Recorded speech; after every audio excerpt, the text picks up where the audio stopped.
बिस्मिल्लाहिर्रहमानिर्रहीम। एक सवाल हमारे सामने ये है कि जब अरबी ज़बान का खुतबा हमारी मस्जिद में हो रहा होता है तो करीब ही दूसरे मोहल्ले की मस्जिद की आज़ान शुरू हो जाती है,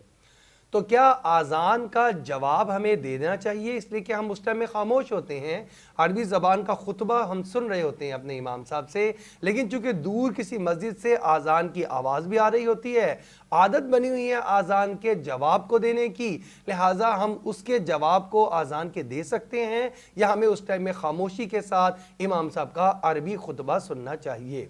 इसका जवाब समाअत फरमा लीजिए कि अगर आप दूसरी किसी मस्जिद की आज़ान सुने या फिर आप अपनी ही दूसरी जो आज़ान कहलाती है, अरबी ज़बान का खुतबा देने से पहले एक आज़ान दी जाती है, उसका भी जवाब, हत्ता कि उसका भी जवाब वो भी आप अपनी ज़ुबान से नहीं देंगे बल्कि दिल ही दिल के अंदर जवाब देंगे। दूसरी किसी मस्जिद की आज़ान का जवाब वो भी आप दिल ही दिल में दे सकते हैं। अपनी मस्जिद की दूसरी आज़ान जो अरबी खुतबे के साथ मुत्तसिल पहले दी जाती है, उसका जवाब भी आप कलिमात को ऊंची आवाज़ से अदा करके नहीं देंगे बल्कि दिल ही दिल के अंदर देंगे। अल्लाह जल्ल शानु से दुआ है अल्लाह रब्बुल इज़्ज़त हमें खुतबा जुमे को अहकामात और एहतमाम के साथ अदा करने की तौफीक अता फरमाए।